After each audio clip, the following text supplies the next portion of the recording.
Բարև ձեզ սիրելի բարեկամներ, դուք դիտում եք Առավոտի հարցազրույցը եւ այժմ մեր տաղավարում է Միասնության թվերի կուսակցության նախագահ, պատգամավորության տեխնացու Արմեն Գալստյանը, շնորհակալություն Արմեն։ Բարև ձեզ, շնորհակալություն հրավերի համար։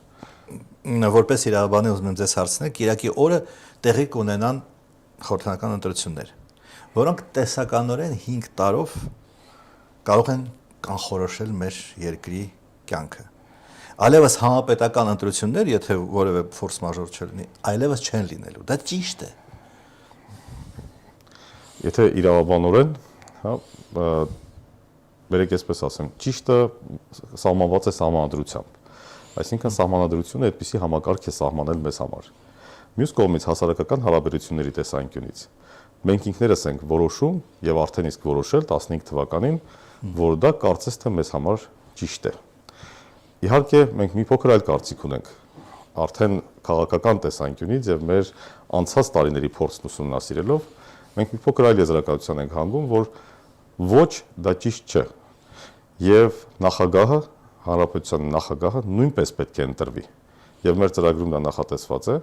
որ նախագահի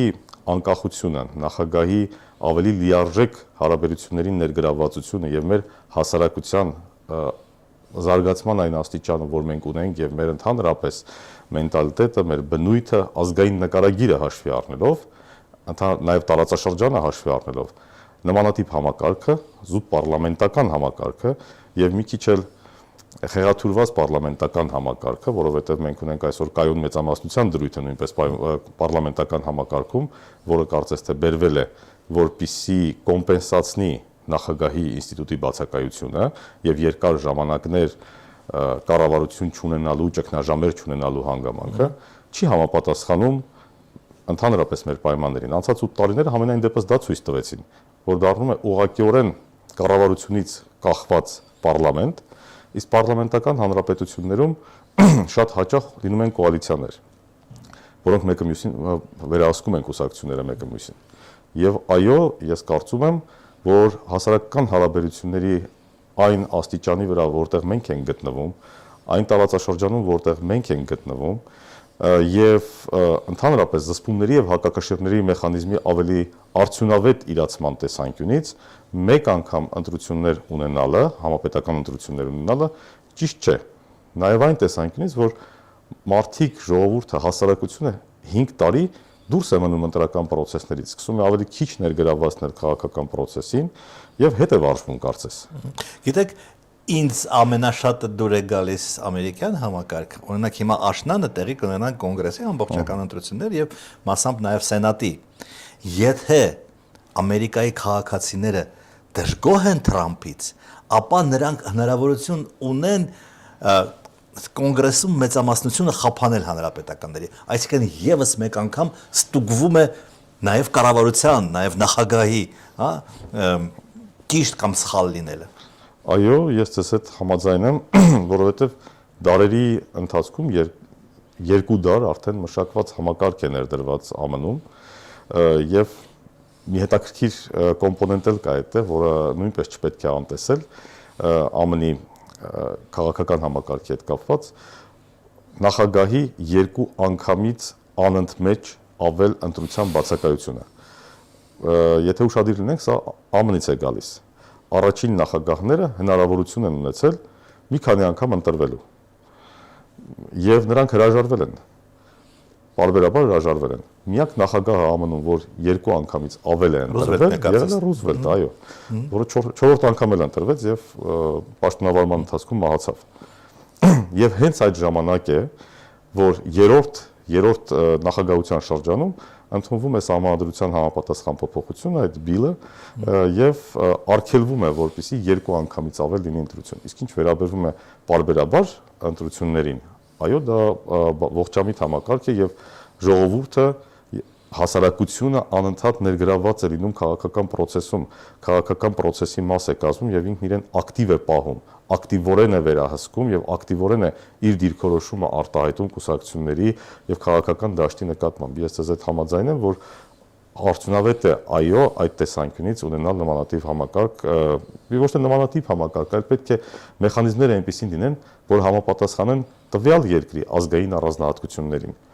Հիմա մենք մեր ազգային առանձնահատկությունների տեսանկյունից պետք է նայենք համակարգին։ Վերջի արդեն 30 տարուց ավել սահմանադրական զարգացման փորձ ունենք։ Ոչ թե պետք է ինչ-որ մոդել վերցնենք արհեստականորեն եւ ներդնենք, իրավունքում դա կոչվում է ռեցեպցիա։ Այսինքն այդ մոդելները երբևէ չեն կարող լիարժեք արդյունավետ լինել մեզ համար։ Մենք ասում ենք օրինակ սահմանադրական ֆրանսիական մոդելն էինք վերցրել, հա, դիցուկ ինչ որ կերպ ձևափոխել, բերել, տեղայնացրել։ Այնինչ մոդելը։ Հիմա գերմանականն է։ Հիմա ինչ որ գերմանական մոդելն ենք վերցրել։ Ես տարիներ առաջ Հոլանդիայի պարլամենտում 1 ամիս internship է կոչվում, այդպես պրակտիկայի նման դասընթացներ էի անցնում եւ դրանից առաջ 3 անգամ ճգնաժամ էր տեղի ունեցել, ընտրվել էր պարլամենտ, սակայն կոալիցիա չէր ձևավորվել եւ կառավարություն չէր ձևավորվել, պարլամենտը չեղարկվել էր ընտրությունները եւ պարլամենտը ցրվել էր։ 3 անգամ պատկերացնում եք, մեզ համար դա կատաստրոֆա է, պատկերացրեք 1 տարուց ավել չունենանք կառավարություն։ Դրա համար այդ բացարձակ մեծամասնության դրույթը ներդրվել, ընդհանրապես բերել փոփոխվել եւ ներդրվել մեզ մոտ։ Բայց այն ժամանակ այնտեղ էլ ցենզն այնպեսին է, որ կուսակցություններ կային, որ մեկ տեղ ունեին։ Այդ մեկ մանդատի համար, այդ մեկ մանդատով կուսակցության հետ կոալիցիա կազմելու համար պատերազմ էր ուղղակի։ Բոլորը բանակցում էին նրանց հետ։ Եվ մենք էլ մեզ մոտ ունենք, մեր ծրագրում ունենք բացարձակ մեծամասնությունը վերացնելը, պարլամենտական մեր համակարգից մեր կայուն մեծամասնություն, այո, ներողություն, եւ իջեցնել անցողիկության շեմը մինչև 1%, որպեսզի փոքր կուսակցությունները նույնպես հնարավորություն ունենան անցնել պարլամենտ եւ նրանց ձայնը լինի նշանակալի եւ նրանց հետ կապված կոալիցիաներ կազմել լինի նույնպես հնարավոր։ Սա պարլամենտարիզմի իրական նշույլներ է բերում, իրական տարեր է բերում համակարգ, բայց միևնույն ժամանակ մենք դրա հետ միաժամանակ առաջարկում ենք նախագահի ինստիտուտի ուժեղացում, որպեսզի այն ժամանակահատվածներում, երբ կլինեն որոշակի ճգնաժամեր, երբ հնարավոր չի լինի կառավարություն ձևավորել, նախագահը կարողանա այդ ժամանակահատվածներում ունենալ ռեալ գործառույթներ գործադիրում եւ այդ ժամանակահատվածները երկիրը չլինի այսպես ասած անտեր եւ երկիրը ունենա կայունության երաշխիքներ։ Դուք ասում եք 2 անգամից ավել Միացյալ Նահանգներում, մեր մոտ, ինչպես նաեւ հետխորհրդային մի շարք երկրներում, Կենտրոնական Ասիայի երկրներում, Ադրբեջանում, Հայաստանում, Ռուսաստանում, երբ որ մեկը նստում է աթոռին, վերջ, 3-րդ ժամկետ, 4-րդ ժամկետ, եթե իրեն մնա, ինքը ցմահ կմնա, ուրեմն երկրի ղեկավար։ Դա մեր առանձնահատկությունն է, մեր հասարակության առանձնահատկությունն է, թե քաղաքական ռեժիմի։ Շատ բարդ հարց եք տալիս, ինձ թվում է քաղաքագիտական, սոցիոլոգիական, այսպես ազգագրական նույնիսկ նշանակություն ունեցող այդպես համապարփակ հարց է։ Իրավական առումով ոչ միայն իրավական հարց է, սա իհարկե իրավագիտությունը որպես սոցիալական գիտություն նույնպես այդ հարցին պետք է անդրադառնա։ Ես կարծում եմ դա պայմանավորված է զարգացման եւ ժողովրդավարական համակարգի զարգացման ու ընկալման աստիճանով։ Ինչ ենք մենք ունենում, հա, իհարկե իշխանության ղեկին լինելը գայթակղիչ է։ Շատերը գալով իշխանության նույնիսկ չեն էլ պատկերացնում, որ իրենք կցանկանան շարունակել մնալ իշխանության։ Բայց քաղաքական կուսակցությունների նպատակը հենց կուսակցությունները ինչ են անում, կուսակցությունները անձից վերանում են եւ դա դարձնում են ինստիտուցիոնալ, ավելի խմբային տարբերակն են առաջարկում։ Այո, կուսակցությունները բոլոր երկրներում պարբերաբար ցանկանում են մնալ իշխանության եւ կուսակցությունների քաղաքական պայքարին մասնակցելու նպատակ իշխանության գալն է եւ իրենց ծրագրերն իրականացնելը։ Եվ երբ դա անձնակենտրոն է դառնում եւ անձով է պայմանավորված լինում, վերջիվերջո հանգում ենք դրան, որ հենց անձն էլ թելադրում է կանոնները։ Եվ մեր նպատակն է իսկապես մեր քաղաքական համակարգի զարգացման տեսանկյունից, եթե մենք գնում ենք դրան, այո, պետք է հասնենք նրան, որ կուսակցությունները նույնպես ունենան ներքին ժողովրդավարություն, կուսակցություն չլինի մեկ անձի շուրջ կենտրոնացած կուսակցություն եւ կարողանա առաջարկել այլ անձինք, ովքեր կլինեն այդ կուսակցությունից իշխանության ղեկին, այսինքն վարչապետ կամ նախագահ եւ այլն։ Հիմա ինչ ունենք մենք։ Մեր կառավարությունը ձախողել է իր ծրագիրը։ Բոլորս դրա մասին գիտենք, կարծում եմ կանդրադառնանք հետո եւ բայց այս ինչ որ 21 թվականին էին ասում, չարեցին, չէ՞։ Առնվազն ինչ որ 21 թվականին էին ասում։ Բազմաթիվ դրույթներ, Արցախի հետ կապված, Արցախի անվտանգության երաշխավոր էին իրենց հորդորջում։ Ինչ տեղի ունեցավ։ Նորմալ պարլամենտում հենց իրենց կուսակցությունը առնվազն պետք է գար ասել, գիտեք ինչ, հարգելի կառավարություն, մենք ձեզ ընտրել ենք ձեր ծրագիրը, քվեարկել ենք դրան կողմ։ Շնորհակալություն, դուք չարթարացրեցիք մեզ։ Մենք պարլամենտ ենք եւ մենք մեր հենց թիմից, գոնե մեր թիմից կընտրենք այլ վարչապետ եւ այլ կառավարություն, որը կիրականացնի նոր կառավարության ծրագիր, պատկերացնում եմ ԿՊ-ն դեսբալանս։ բայց դա է նորմալը։ ԿՊ падգամավորին ես հարցնում եմ, ասում եմ, դուք գիտեք, որ դուք վերահսկողական գործառույթ ունեք կառավարության նկատմամբ։ Դուք պարզապես կառավարության ենթակա աշխատակիցը չեք, իրենց պատկերացնում են կառավարության ենթակա աշխատակիցներ։ Թիմի անդամ են, ասենք։ Էլի թող թիմի անդամ լինեն։ Լավ, ծայրահեղ դեպքում ես կարող եմ sense սյուրռեալիստական ինչ-որ բան առաջարկել, որը մեր երկրից հեռու չէ։ Թող գիտեք ինչ, այդ կառավարությանը հրաժարական տար կառավարությունը կամ իրենք impeachment անեին, նույն վարչապետին նոր ծրագրով բերեին իշխանության։ Այդպիսի մի աբսուրդ անեին գոնե, որը իրավաչափ, իրավականություն որոշակի ապավեր, թե չէ հիմա ունեն կառավարության ծրագիրը ձախողած կառավարություն, որն եկել է այսօր, ասում է, գիտեք ինչ, ես նախկինում, չգիտեմ, ԿՊ-ական դաշնակցական էի, շատ հայրենասեր էի, ինչ որ այսպիսի ցնդաբանություններ, հիմա տրանսֆորմացվել եմ, ինչ որ ուրիշ բան եմ դարձել եմ ԿՊ իրատեսական, նախկինում չգիտեմ ինչ ա եղել, ապագայում չգիտենք ինչ կլինի, վաղը միսօր երևի թե կարող է լինել, ասենք ԿՊ տեզերական, ասեն մեզ պետություն ընդհանրապես պետք չի, մենք տարալուծված ենք ամբողջ աշխարհում, ինչի մասն եք խոսում, չգիտես, իրենք պարբերաբար անհասկանալի ալգորիթմով տրանսֆորմացվում են։ Մենք դա ենք տեսնում այսօր, բայց դա նորմալ չէ, հենց իրավական տեսանկյունից, ասում գոնե իրավական sense զուտ պոզիտիվիզմի տեսանկյունից կարող էին ինչ-որ մի ձևաչափ ընտրել, որը համապատասխաներ, ասենք, սահմանադրությանը, բայց այսօր ունենք նոնսենս, աբսուրդ։ Սահմանադրության փոփոխության մասին Փաշինյանը պատրաստվում է փոխել սահմանադրությունը մենակ մեկ մոտիվացիայով Ադրբեջանի պահանջով, որպեսզի այնտեղից վերածվի ուրեմն անկախության հռչակագիրը, բայց սկզբունքորեն պետք է փոխվի սահմանադրությունը եւ եթե պետք է փոխվի, ապա որ կողմ է, այսպես ասած։ Դե ինչպես արդեն ասեցի, մեր տրամաբանությունը սահմանադրությունը փոխելու լրիվ այլ ուղղությամբ է ընթանում։ Մենք դա դիտարկում ենք նախագահի ինստիտուտի հզորացման տեսանկյունից, ուժեղացման տեսանկյունից, դատական համակարգում նրա դերի բարձրացման, որոշակիորեն նաև կառավարությունում, կառավարական գործառույթների տեսանկյունից նրա դերի բարձրացման, հիմա դուք գուցե կհարցնեք, գիտեք ինչ այսպես հաճախ ասում են, այո, վերադառնանք կիսանախագահականին, ասում դրանք տեսական կատեգորիաներ են, այդ տեսությունն է վերլուծում կիսանախագահական, թե կիսապարլամենտական, պիտակ է, այո, պիտակ են կպցնում, որ դրա տակ ինչ-որ բաներ հասկանում ենք, գոյություն այդպես տրամաբանության մեջ կիսանախագահական, կիսապարլամենտական, նախագահական, այդ ամեն ինչ պայմանավորված է, թե նախագահը ինչպիսի գործառույթներ ունի կառավարության նշանակման եւ կառավարության վերահսկման հետ կապված է տեսական մասը, հա։ Հիմա մենք պլանավորում ենք նախագահի ինստիտուտը ավելի ուժեղացնել, առնվազն դարձնել այն ընտրովի, դատական իշխանության նշանակման եւ անկախ հանձնաժողովների նշանակման մեջ նրա դերը բարձրացնել, որոշակի գործառույթներ տալ նրան նաեւ կառավարության ձևավորման գուցե ընթացքում ճգնաժամերի ժամանակ որոշակի գործառույթներ իրականացնելու, այսինքն նախագահի դերը բավական բարձրացնել։ Եվ այդ առումով նախագահը կլինի ավելի անկախ, որտեղ նա ընտրովի է եւ այսօրվա նման շատ դեպքերում մարդիկ չեն էլ ճանաչում, չգիտեն որ կա նախագահ։ Ենթադրենք գալիս են հրաշալի մարդիկ խորհրդարան, ընդունում են հրաշալի սահմանադրություն, որտեղ ամրագրվում է մասնավորապես պետության եւ եկեղեցու տարանջատումը, ինչը արդեն իսկ։ Բայց հանկարծ որևէ վարչապետի կամ որևէ նախագահի կաթողիկոսը կամ ինչ-որ եպիսկոպոսներ սկսում են դուր չգալ եւ նա ասում է ես նրանց որոշել եմ հանեմ կամ իմ նախընտրական ծրագրում կաթողիկոսին հանելու կետն է։ Ինչպես պետք է դիմադրել դրան։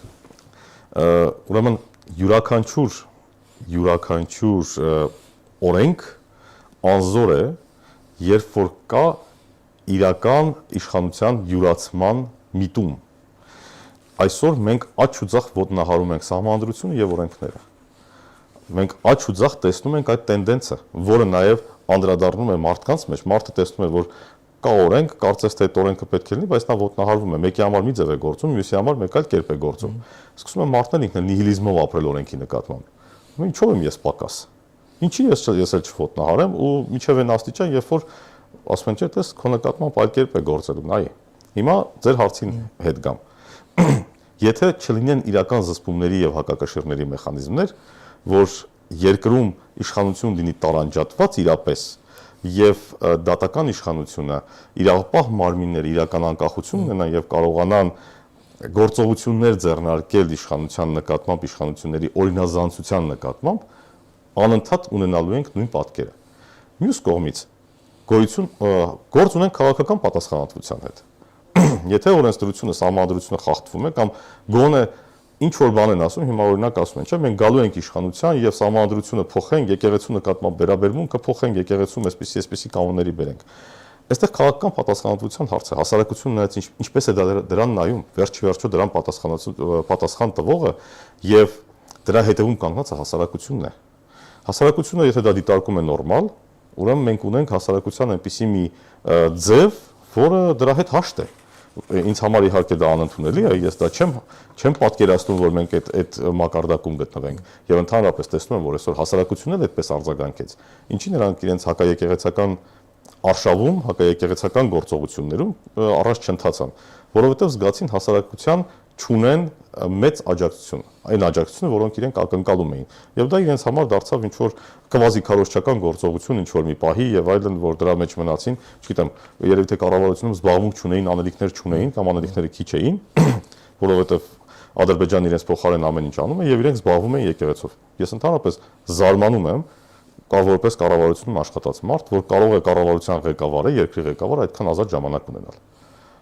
Այդքան ազատ ժամանակ ունենալ եւ դա հատկացնել ինչ որ բաների, որոնք ընդհանրապես պետական ֆունկցիայի հետ կապված չեն։ Բայց նա այդ հարցերում հաճախ հետևողական է շատ ավելի, քան թե պետական գործում։ Հասարակությունը ասում եք, հասարակությունը նորմալ է դիտարկում, որ այս ընտրություններին մասնակցում է 18 կուսակցություն։ Արդյոք դա սահմանադրության կամ կուսակցությունների մասին օրենքի թերությունն է կամ ինչ որ մի այլ խնդիր կա այստեղ։ Դա իրականում նորմալ չէ։ Ընդհանուր առմամբ նորմալ չէ, որ այդքան կուսակցություններ են մասնակցում, բայց դա օրենքի խնդիր չի։ Այո, կարող էր օրենսդրությունը այնպես ընթանալ, որ ընդհանուր առմամբ ավելի գայթակղիչ լիներ մասնակցել ավելի քիչ կուսակցություններով, ավելի մեծ թիմերով, դաշինքներով մասնակցեին։ Հիմա ինչ ունենք, հա, դաշինքների խոչընդոտում է, իրապես դաշինքներին խոչընդոտել այս ընտրություններին, դաշինքների անցողիկության բարձր շեմը։ Բերեք սա ֆիքսենք դա, սա փաստենք 8%։ Մենք ունենք 8% դաշինքի անցողիկության շեմ։ Նոր ուժերի համար, փոքր կուսակցությունների համար դա խնդրահարույց է։ Նրանք 4-5 կուսակցություններով էլ դաշինք կազմելու դեպքում շատ հաճախ չեն կարողանում հասնել այդ անցողիկության շեմին։ Դրանից խուսափում են նույնիսկ այն կուսակցությունները, որոնք ավանդաբար գոյություն են ունեցել։ Մենք տեսանք մի քանի դեպքեր։ Եվ սա օրենսդրական ուղղակի նորմ, որի մասին կարող ենք նշել, որ դա է պատճառը, որ դաշինքներով չեն մասնակցում։ Իսկ հասարակության այսպիսի պառակտումը կուսակցությունների դա նույնպես նորմալ չէ։ Սա խոսում է հասարակության պառակտվածության մասին, որ կուսակցությունները արտահայտում են ինչ-որ կերպ այն պատկերը, ինչ մենք ունենք հասարակությունում։ Եվ հիշում ենք, չէ, բան Եռանկյունին ասում է 5 հոգով 6 երգ են երգում։ Այդ 5 հոգով 6 երգ երգելու պատկերն է սա։ Մարդիկ գեթ մեկ դրույթի շուրջ համաձայնության չգալու պայմաններում նոր կուսակցություն հիմնում, ասում են, գիտեք ինչ, մեր տարբերությունը այսպեսին է։ Ատոմիզացիա է տեղի ունենում։ Այո, մասնատում, բաժանում եւ ամեն մի ուղղությամբ զարգացում։ Մյուսը ամբիցիաներն են։ Հայկական, մեր ավանդական, ազգային, այսպես, որ գիտեք ինչ, ես առաջնորդ եմ, առաջատար եմ, ես ինչով եմ մյուսից վատ, դե 3 միլիոն վարչապետ, այդ ամեն ինչը գայթակղիչ է, չէ՞, դա բոլորը խաղում է ազգի էմոցիաների վրա։ Իրենք շատ լավ ուսումնասիրել են եւ 18 թվականը ցույց տվեց եւ դրանից հետո ժամանակաշրջանը, որ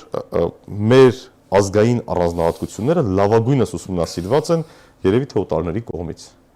Եվ իրենք դրա վրա կոճակներին սեղմելով կարողանում են ազդակներ հղել, ու այդ ազդակները աշխատում են։ Իշխանության խաղաղության օրակարգի մասին դարձյալ իրավական հարց, հա, այդ շրջանակներում խաղաղության գինն է ոչ միայն սահմանադրությունը փոխել, ինչ որ ասեցինք, այլև Հայաստանի միջազգային հայցերից հրաժարվելը։ Դա նորմալ գին է, այդ գինը արժե վճարել։ Եթե դեմ չեք, ես սկսեմ խաղաղությունից հենց, նաև որպես քաղաքական թիմի ներկայացուցիչ պետք է իմ դիրքորոշումն արտահայտեմ նաև խաղաղության վերաբերյալ։ Մենք ունենք այսօր մի շատ ոչ նորմալ պատկեր։ Իշխող ուժը իր երկրին սպառնում է պատերազմով։ Իր չլինելու դեպքում պատերազմի սպառնալիք է եղում։ Ես ընդհանրապես չեմ հասկանում, թե ինչի մարդիկ չեն վախենում, ինչպես մարդիկ չեն վախենում, երբ իշխող ուժը եւ հատկապես իշխող ուժի ղեկավարը լավ բան է ասում։ Երբ նա ասում է խաղաղություն, դա ավելի վտանգավոր է, քան թե ինքը վատ բան ասի, որովհետև նախկինում ինքը ինչ ձևակերպել է, դրա հարություն աշճան տրամագծորեն հակառակն է տեղի ունեցել։ Այսինքն, երբ նա ասում է խաղաղություն, ես պատկերացնում եմ արհավիրք, որովհետև ակնկալում եմ մոտալուտ արհավիրք է տեղի ունենալու։ Հիմա այդ պատերազմով սպառնում են մեզ։ Ինչ է տեղի ունեցել։ Ընդհանրապես այդ խաղաղության համաձայնագիրը ինչի մասին է։ Խաղաղության համաձայնագիրն ինքնին, երբ տեքստը մենք ուսումնասիրում ենք, ամբողջ տեքստը խաղաղության համաձայնագրի փորձը այնպես է կառուցված, որ ինչ լինի, միայն թե պատերազմ չլինի։ Հայցերի մասին, միջազգային դատական ատյաններ ներկայացված մեր դիմումների մասին։ Նախ ասեմ, որ այդ դիմումներից երկկողմանիորեն հրաժարվելը անհամաչափ է ուղղակի։ Այն դիմումները, որ մենք ունենք միջազգային դատական ատյաններում ներկայացված, Ադրբեջանի կողմից ներկայացվածների համեմատ մի քանի անգամ ավել է եւ մի քանի անգամ ավելի հիմնավոր է, որ շատ ավելի կարևոր է, մի քանի անգամ ավելի հիմնավոր է։ Իրենք ներկայացրել են ուղղակի հայլային պատկեր ապահովելու համար, իրենց տակտիկան են դա գործելու։ Ես աշխատել եմ Եվրոպական դատարանում, 2 տարի Եվրոպական դատարանում աշխատել եմ իրավաբան, հետո Հայաստանի Հանրապետությունում Եվրոպական դատարանի հետ կապերի վարչության պետն եմ եղել, ինձ համար այդ պատկերն ակնհայտ է։ Դա իրենց հայլային գործելու պատկերն է, որ մի բան ասեն իրենց հասարակությանը ցույց տալու համար, աշխարհին ցույց տալու համար, եւ դա թմկահարեն այնքան, որ իրենց ասածը լինի ավելի արժանավատ խոսքի մեջ ուղակի հնչեղությունը դրա, քան թե իրականում դա կա։ Հիմա ինչ են իրենք առաջարկում։ Իրենք առաջարկում են ադրբեջանցիները, որպեսզի հայլային հրաժարվեն, չէ, դիմումներից։ Սա ուզում եմ ասեմ անհամաչափ է։ Մեր գործող իշխանությունները ժամանակին հիշում եք, ասես, բա իրենք էլ չեն հրաժարվի։ Իրենց դիմումները շատ ավելի թույլ են, քան մեր դիմումներն, շատ ավելի, անգամներով ավելի։ Եվ այստեղ ուղղակի պարիտետի խնդիր չկա։ Մյուս կողմից այդ դրույթը, որը ձևակերպված է դիմումների հրաժարվելու վերաբերյալ, ասում է հրաժարվելու խաղաղության համաձայնագիրը ստորագրելուց հետո դիմումներից, հայցերից, այլ տեսակ ներկայացված պահանջներից հրաժարվելու կամ այլ ճանապարհով լուծելու միջոցով լուծել մեր միջև այդ նմանատիպ հայցերը։ Այսինքն հրաժարվելու ճանապարհը միակը չէ։ Այլ եղանակով լուծելը նույնպես ճանապարհ է։ Ինչ է նշանակում այլ եղանակով լուծել։ Եվ Եվրոպական դատարանը, եւ մյուս դատական ատյաններով, օրինակ մենք դիմումներ ունենք Արդարադատության միջազգային դատարանում։ Եվ այդ դատական ատյանները նախատեսում են մեխանիզմներ բարեկամական համաձայնությամբ դիմումները հանգուցալուծելու վերաբերյալ։ Այսինքն կարելի է բարեկամական բանակցել եւ բարեկամական համաձայնությամբ այս դիմումները լուծել, եթե մենք խաղաղության ենք գնացել միասին։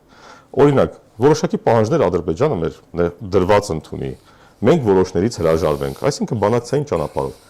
Արդյունքում էլ մեկ այլ դրույթ կա խաղաղության համաձայնագրում, ասում է ինչ էլ որ տեղի ունենա, բոլոր վեճերը, բոլոր տարաձայնությունները պետք է լուծվեն բանակցությունների միջոցով։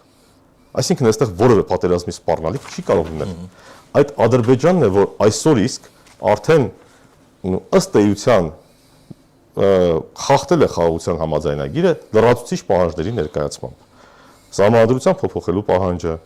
300,000 ադրբեջանցիների վերադառնալու կամ լավ արևմտյան Ադրբեջանի համայնքի վերադառնալու պահանջը դիցուկ եթե թիվեր չեն ասել կոնկրետ կամ ասել են որոշ դեպքերում, այդ պահանջները որպես խաղաղության համաձայնագրի ստորագրման նախապայման ինքնին խախտում են խաղաղության համաձայնագիրը նախաստորագրված, որովհետև նույն խաղաղության համաձայնագիրն ասում է, որ պետք է փոխադարձաբար մեկը մյուսի գործերի միջամտելու կանոն չլինի, միջամտել չլինի։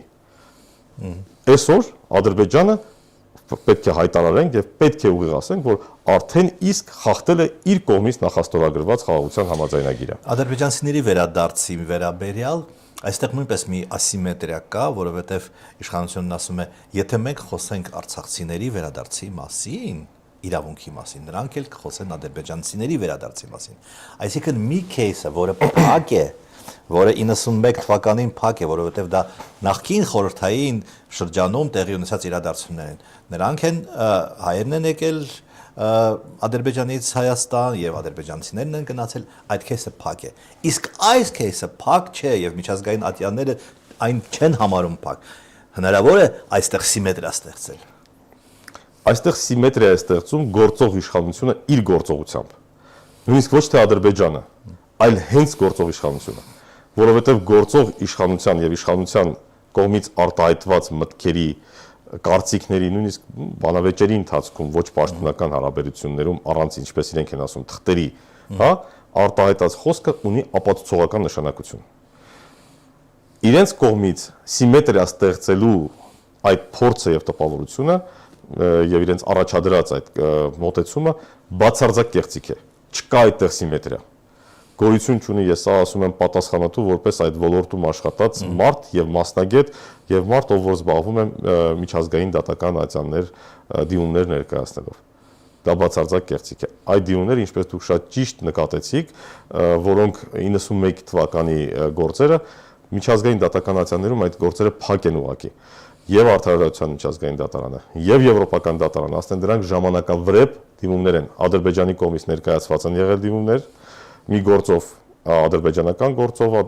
Եվրոպական դատարանը, մեկ այլ դեպքում միջազգային միջանկյալ միջոցների հետ կապված հարցերով երկու դատարաններն են ասեն սրանք ժամանակավրեպ գործեր են, դրանք փակ են։ Եվ ընդհանրապես այդ գործերը, եթե տրամաբանության մեջ ենք նայում, կարող էին ինչ որ սիմետրիա ունենալ ու զուտ եթե բանակցային, հա, բերենք ինչ որ նույնիսկ հերահար այդպես դիտարկենք, Արցախը այն հայերի վերադարձի հետ, ովքեր գաղթել են Սումղայիթից, Բաքվից, Գետաշենից, այսինքն կարող է այդտեղ սիմետրիա լինել։ Ցեղասպանության արդյունքում, բռնի տեղահանման արդյունքում Հայաստան վերադարձա, Հայաստան եկած մեր հայրենակիցները, արցախցիները, նրանք ունեն իրենց իրավունքների պաշտպանության խնդիր եւ մենք այդ ծրագիրը ունենք, որ պետք է մինչեւ վերջ հասնենք նրանց իրավունքների պաշտպանությանը։ Եվ մենք այստեղ ունենք դատարանների որոշումներ։ Դրա մասին չի խոսվում։ Ոչ միտեղ այդ հարցը չեն բարձրացնում։ Վախեցած, չգիտեմ,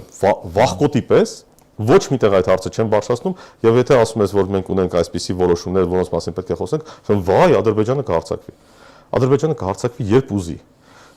Դա իր ցանկությունն է, դատարան քո իրավունքների պաշտպանությունը խաղաղության պայմաններում երբևէ չպետք է հանգեցնի պատերազմի։ Եվ հետո ինչ խոսես, չխոսես, միևնույնն է նրանք խոսեն արևմտյան Ադրբեջանից։ Միանշանակ։ Հիմա պատկերացրեք, մենք ինչ որ հարցի շուրջ չհամաձայնվենք, ես ասեմ, գիտեք, ինչ էսպիսի հարց կա, դատարանի որոշում ունեմ, բերեք փորձենք բարեկամական ձևով միմյանց հետ կատարել։ Դա պետք է պատերազմի հանգեցնի միանշանակ։ Վերջի վերջո այդ միջազգային կառույցները իրենց դատարանների որոշումները շատ բարձր են գնահատում։ Սա գոնե դիվանագիտական գործիք է։ Եվ դրա դիվանագիտական ճանապարհով, դիվանագիտական ճնշումների միջոցով էս հարցը լուծվում։ Երբ որ մենք բարձրաձայնում ենք դրանց մասին, տարբեր բանաձևերում դա մտցնում ենք, տարբեր բանաձևերում դրա կատարման անհրաժեշտությունը շեշտում ենք, դա բարձրացնում է մեր հեղինակությունը, տպավորություն է ստեղծում առնվազն, որ ունենք մենք հաստատված որոշումներ, իսկ եվրոպացիները հասկանում են դատական ակտի արժեքը։ Մենք դա թողնում ենք մի կողմ։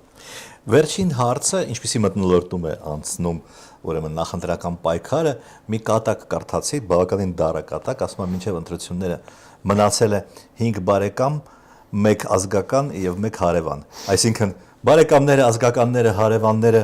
կռվում են, իրար հետ չեն խոսում, գժտվում են այն պատճառով, որ մեկը մի կուսակցության կողմից է, մյուսը, այսինքն քաղաքական պատճառներով հարազատների մեջ կապն է կտրվում։ Դա ես չեմ պատկերացնում ընտրություններից հետո ինչպես է այդ կապը վերականգնվելու։ Դժվարությամբ գործող իշխանության հենց նպատակն է մինչև վերջ քանդել հայ ժողովրդի եւ մեր ազգի ընդհանրապես սոցիալական կապերը։ Քանի որ սա սոցիոլոգիական հաստատված կանոն է հասարակագիտական, որ ուժեղ կապերով հասարակությունը դժվար է քանդել։ Եվ իրենք քանդում են այդ կապերը, ատելություն են առաջացնում մեկը մյուսի նկատմամբ, որպեսզի ավելի հեշտ կառավարեն։ Դա է նպատակը։ Մարդիկ հաճախ երեք մենք Քարոզ Արշավի էինք Չարենցավան քաղաքում, ին հարազատ քաղաքում, որտեղ ես դպրոց եմ գնացել, ծնվել, մեծացել եմ, եւ հաճախ երբ կանգնում էինք մարդկանց մոտ, ինչ որ բան էինք խոսում, ասում վերջո հայ ենք, չէ։ Մենք ինչի պետք է իրար նկատմամբ այսպես թշնամաբար տրամադրված ենք։ Եվ մարդիկ դրանից զայրույթ են ապրում ուղակի։ Կանգնում խոսում ենք մի քանի բառ, ասում ենք, բայց տեսեք, չէ, այդ ամեն ինչ գալիս է վերևից։ Երբ որ առաջին դեմքերը մեկը մյուսի նկատմամբ ատելության խոսք են սերմանում, հայհոյանք են տարածում, դա կամաց նստում է հասարակության մեջ։ Եվ դա սկսում է ատելություն առաջացնել։ Այսինքն այնպիսի պառակտում, որ երկու մարդ չկարողանան քաղաքական թեմայով հանգիստ բանավիճեն։ Մյուս կողմից, երբ որ մոտենում ես նույնիսկ բուկլետը տալու, մեր ծրագիրն ենք տալիս, բարև ձեզ, կարելի է մեր ծրագիրը ձեզ ներկայացնենք, գուցե ձեզ հետաքրքրի, մեր վարչապետի տեխնացուն Արման Թաթոյանն է։ Մոտենում ենք, մենք 6-րդ համարն ենք, 6-րդ համարի քվեաթերթիկն ենք, Մարդիկ կան վերցնում են հաճույքով, մարդիկ կան մեծ ուրախությամբ, վայ, մենք պարոն Թաթոյանին շատ ենք սիրում, ձեր թիմի մասին լսել ենք, ձեզ հետևում ենք։ Մարդիկ ուղղակի մարդիկ ասում են, գիտեք, ձեզ չեմ ընտրելու։ Բայց կծանոթանամ, խոստանում եմ կծանոթանամ։ Ովքեր մերժում են եւ ատելությամբ, այսինքն մի կողմ են հրում, սովորաբար գործող իշխանության հետևորդներն են եւ նրանք այդպիսի ոնց ասեմ վերաբերմունք են դրել մարդկանց մեջ, որպեսզի իրենց հետևորդները նույնիսկ մերժեն, իրենց հետևորդները կոնտակտի չգնան, որ այդ մարդը չի ուղղակի ուզում մտածել, հա, վիրավորում են նույնիսկ, վիրավորում, մենք մտածել գիտենք ու մենք ընտրելու, այս բառապաշարով, ուզում եմ ասեմ, դա նպատակային է արվում, ինչպես սկզբում ասեցի, ցավալիորեն քիչ եմ հավատում, որ իրենց կողմից, որովհետև իրենց ունակություններն այդպեսին չեն, բազմիցս հասկացել ենք, բայց երևի թե այն ուժերի կողմից, ում կողմից իրենք առաջնորդվում են, այո, ուսումնասիրել են հասարակությունը, հասարակության ներքին խնդիրները ուսումնասիրել են եւ մեծ ջանասիրությամբ դա ներ են դնում, որպեսզի կարողանան իրենց էլեկտորալ